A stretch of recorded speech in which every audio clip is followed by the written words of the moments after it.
अरशद अजीज़ मलिक साहब resident editor हैं रोज़नामा जंग पेशावर के, बहुत इनका वसी तजर्बा है। शुक्रिया अरशद साहब। अरशद साहब, खैबर पख्तूनख्वा में नए वज़ीर आला का ज़ाहिर इंतखाब हो गया, ऐलान हो गया, लेकिन जिस तरह इलेक्शन का अमल कंडक्ट हुआ उस पर सवाल है, क्योंकि कुछ अपोजिशन ने प्राइमरीली और गवर्नर साहब ने उसमें पेचीदगियाँ पैदा करने की कोशिश की। तो क्या ये इम्कान है कि ये मामला अभी तूल पकड़ेगा, अभी चलेगा, अभी अदालत में जाएगा, अदालत में ऑलरेडी चला गया है, या उसमें ज़रा और स्ट्रेच होगा, या अपोजिशन सुहेल आफरीदी को रास्ता दे देगी और स्मूथ हो जाएंगे मामला? पहला मरहला जो था वो इलेक्शन का था और असम्बली के अंदर सुहेल आफरीदी जो हैं वो कामयाब हो गए। ज़ाहिर है अपोजिशन ने बाईकाट कर दिया, लेकिन मामला यहाँ पे ख़त्म नहीं हुआ, बल्कि मैं समझता हूँ कि एक लीगल बैटल जो है अब शुरू होगी। उसकी वजह ये है कि जहाँ तक हमारी इत्तलात हैं, अपोजिशन जो है वो उस पर एहतजाज कर रही है और वो भी अदालत जा रहे हैं। इसी तरह सुहेल आफरीदी ख़ुद भी अदालत जाएंगे। उसकी बुनियादी वजह यह है कि जब भी कोई नया वज़ीर आला आता है या जो पुराना वज़ीर आला है उसका टेन्योर ख़त्म होता है, तो इस्टेब्लिशमेंट डिपार्टमेंट जो होता है सूबे का वो उसको डी नोटिफाई करता है। यानी एक वज़ीर आला जब डी नोटिफाई होगा तो उसके बदले में फिर जब नया वज़ीर आला मुकर्रर होता है उसके लिए इस्टेब्लिशमेंट डिपार्टमेंट उसका नोटिफिकेशन निकालता है। हमारे ज़रा ये बताते हैं कि इस्टेब्लिशमेंट से कहा गया कि भाई आप ये डी नोटिफाई करें और नए के लिए नोटिफाई का आर्डर निकालें। उन्होंने इनकार कर दिया। उन्होंने कहा कि जी प्रोसेस ऐसा नहीं है, जब तक हमें फ़ाइल नहीं मिलेगी, और आपको पता ही है कि फ़ाइल जो है गवर्नर साहब के पास है जिसमें इस्तीफ़े मौजूद हैं, तो जब तक गवर्नर साहब उस पर फ़ैसला नहीं करते तो नोटिफिकेशन नहीं निकल सकता।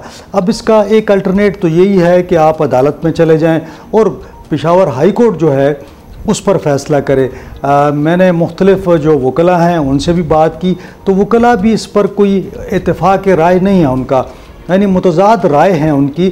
कुछ समझते हैं कि इस्तीफ़ा हो चुका है, कुछ समझते हैं कि इस्तीफ़ा नहीं हो चुका।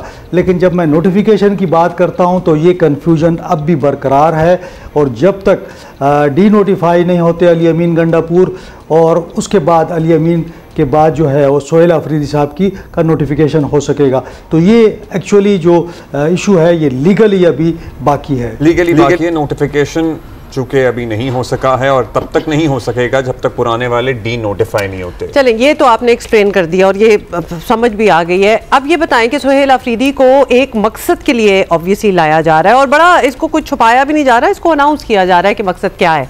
अली अमीन भी ऐसे ही मैदान में आए थे, वफाक से लड़ाई, अफगान पॉलिसी पर स्टैंड, सूबे का पैसा पार्टी के लिए मोड़ देना, आला तरीन फोरम्स पर इमरान खान के लिए आवाज़ उठाना, एहतजाज करना और बस एहतजाज ही करते रहना, ये सब तो अली अमीन भी कर रहे थे। आपको क्या लग रहा है कि सुहेल आफरीदी ऐसा क्या इनोवेटिव, क्या नई चीज़ करेंगे, वो क्या लेके आए हैं, और बड़े कॉन्फिडेंट भी साउंड कर रहे हैं, तो क्या प्लान्स हैं उनके? देखें, जो टास्क मिला है सुहेल आफरीदी को बड़ा वाज़ेह है। जो उनकी तकरीर थी उसमें भी उन्होंने वजाहत कर दी।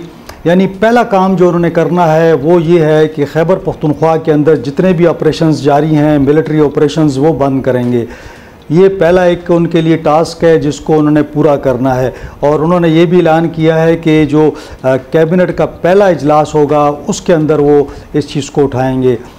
अब उसके साथ साथ तो उनको ये टास्क भी दिया गया है कि उन्होंने एहतजाज करना है और एक तहरीक चलानी है, यानी इमरान खान साहब की रिहाई के लिए एक तहरीक चलानी है।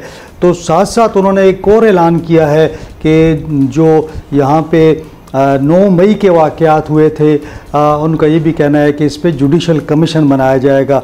साथ साथ मैं आपको ये बताऊं कि एक और जो उनको एक ज़िम्मेदारी सौंपी गई है वो ये है कि जो 8 फरवरी के इंतखाबात थे, उस 8 फरवरी के इंतखाबात में जो धांधली हुई है उन अफसरों का भी एहतसाब उन्होंने करना है।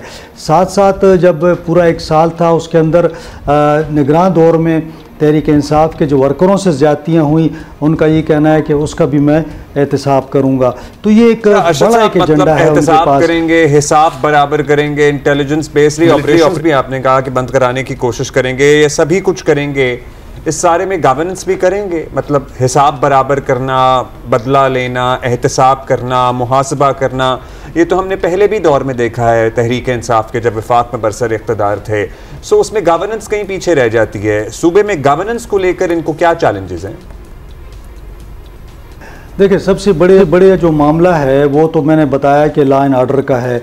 अब लॉ एंड आर्डर के हवाले से तकरीबन हमारे तमाम अजला में इस वक्त तहरीक तालिबान के लोग मौजूद हैं और फ़ौज यहाँ मौजूद है। अगर आप फ़ौज को वापस निकालते हैं तो मेरे ख़्याल में कि ये अमन अमान का बड़ा मसला पैदा हो जाएगा और ये जो टेररिस्ट हैं ये शहरों की जानिब नज़दीक आ जाएंगे, शहरों के अंदर दाखिल हो जाएंगे।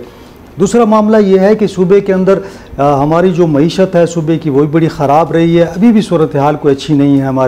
हमारे 93% जो महासिल हैं, जो आमदन है वो वफाक से आती है। तो इस महाजर आई में मुझे महसूस होता है कि हमारे फंड्स जो हैं वो रुकना शुरू हो जाएंगे। पहले ही कहा जा रहा है कि तकरीबन 2,500 अरब रुपया वफाक ने NFC हमारे जो बिजली की रॉयल्टी है, गैस की रॉयल्टी है और दीगर जो तंबाकू सेस वगैरह है उसमें देने हैं। अगर ये माजराई चलती रही तो मेरे ख़्याल में कि सूबा जो है वो बहुत ज़्यादा मुतासर होगा। देखिए, अब अगर आप उनकी तकरीर उठा के देख लें तो उसमें आपको कोई ऐसी चीज़ नज़र नहीं आएगी जिसमें वो कोई सूबे की बेहतरी के हवाले से बात कर रहे हों, यानी गुड गवर्नेंस की बात कर रहे हों, लोगों को सहूलियात की फराहमी की बात कर रहे हों, या तालीम की बात कर रहे हों, या सेहत की बात कर रहे हों, या बेरोज़गारी बहुत ज़्यादा है उसकी जानिब कोई उन्होंने कोई तवज्जो दिलाई हो। तो मेरे ख़्याल में कि ये जो मसाइल हैं सूबे के अंदर बहुत ज़्यादा हैं। नौजवान आज भी बेरोजगार है और जिस इलाके जी अरशद अजीज साहब ये एक अलार्मिंग सिचुएशन है। This is very tragic as well. बहुत शुक्रिया। This is tragic for the people of KP. अहाता किया सूरत हाल का। Abdullah, this is tragic for the people of KP. मतलब एक लिस्ट है of things that need to be done, लेकिन नए चीफ मिनिस्टर आते हैं और फिर वो यही कहते हैं कि एक्चुअली उनकी प्रायोरिटी क्या है जो पिछलों की भी रही। मतलब व्हाट अबाउट द पीपल, उनका क्या कसूर है? तो ये चीज़ें सोचने वाली है ना। लॉ ऑर्डर सिचुएशन है, गवर्नेंस के इश्यूज हैं, एजुकेशन है, हेल्थ है, द लिस्ट इज लॉन्ग, जिस तरह अरशद साहब बता भी रहे थे। एंड येट आके पहली प्रायोरिटी क्या है? ट्रेजेडी तो है ये, लेकिन एट द सेम टाइम लोग क्या सोचते हैं वो भी एक अहम बात है। मतलब किसी भी वोटर सपोर्टर को जो खैबर पख्तूनख्वा का रहने वाला है उसे अपने वज़ीर आला से यही सुनना है या उसे अपने वज़ीर आला से ये सुनना है कि वो उसके मुस्तकबिल के लिए क्या करेगा, उसके माहौल के लिए क्या करेगा, दरख्तों की कटाई के लिए क्या करेगा, सैलाबों के लिए क्या करेगा, तालीम के लिए, सेहत के लिए, करप्शन के खात्मे, बेरोजगारी के खात्मे। अच्छा, बहुत दूर चले गए आप, वहाँ हम नहीं गए। उन्होंने बता दिया कि उन्होंने क्यों आए हैं।